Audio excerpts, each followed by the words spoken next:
Today's math strategies video is on rounding on a number line. When you round, you are trying to find a number that is close to your given number, a number that is easier for you to work with. When we round on a number line, we need to do a couple of things. One of the first things that we want to do if we have a number on a number line is look to see where that number falls. So if I have the number 3, I'm going to look and see that my number on this number line is between no tens and 1 10. Okay? My rule for rounding is if my number is 4 or less, so 4, 3, 2, or 1, it rounds down. If my number is 5 or more, so 5, 6, 7, 8, or 9, my number rounds up to 10. Same is true when we get into our teen numbers. So on our teen numbers, if we have the number 16, 16 is greater than this halfway mark. 16, the 6 is bigger than the 5, so that means 16 rounds up to 20. 16 is between 10 and 20. Now, if we come down to this number line that has greater numbers on it, we need to look and see what our number line is broken into. I see 180, 200, 220, 240, 260.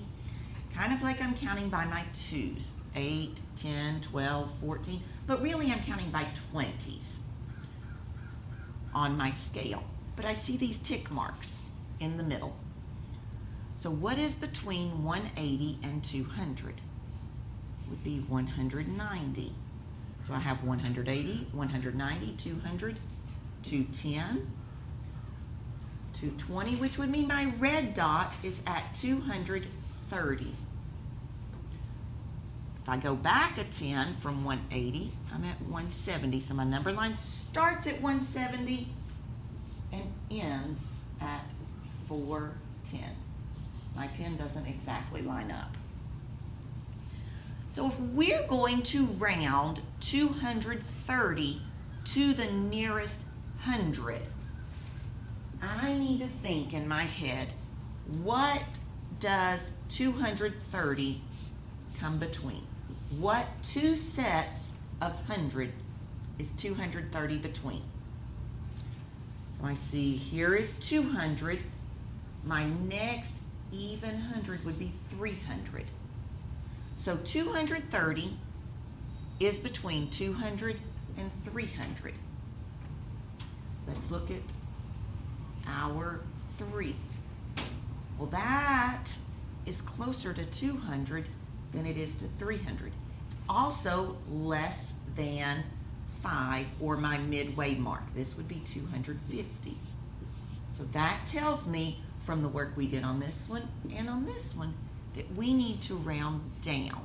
So 230 rounded to the nearest 100, rounded to 200. Okay. Let's do another one.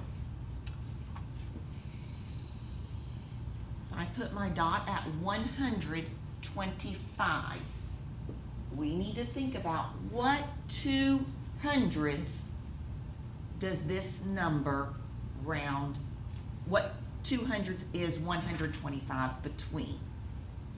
So if I look at my hundreds, 125 is between 100 and 200. If I wanted to round it to the nearest 100, would I round down to 100 or would I round up to 200? Looking at it, I can tell that this red dot is a lot closer to 100 than it is 200. The distance between these two is a lot less than this big distance right here. Okay, that's not going to work. So 125 would round down to 100 if we were rounding to the nearest hundred. Let's look at a few other examples.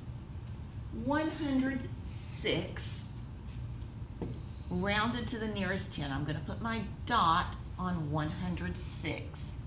What is the nearest 10? Or what 10 is 106 between?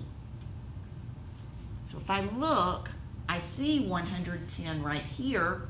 So that's a set of 10. Oh, this is no sets of 10. This kind of resembles our problem that we did on the page before.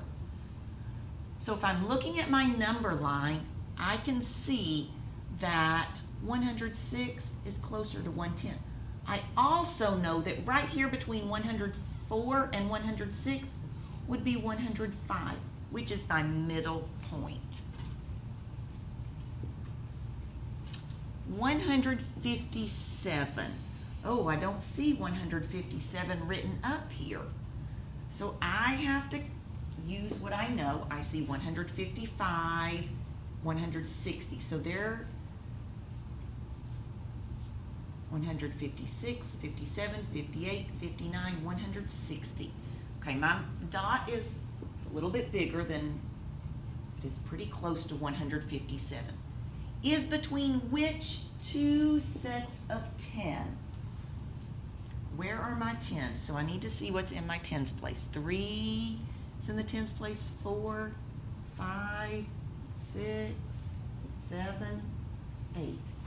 Which two 10s is 157 between? And I can look and see it's between 150 and 160. If I were going to round, it would round up to 160 because it is closer to 160 than it is 150. Now a little bit of a challenge. 684 is between which two? Oh, this is different. Hundreds. So I have 684. We're talking about our hundreds place right here. So if I think, okay, that's 600, it's greater than 600, but my next 100 would be 700. So 684 is between 600 and 700. Those are going to be some things that you'll use throughout this lesson and in future lessons when you're adding and subtracting and looking and rounding numbers to see if your answer is reasonable.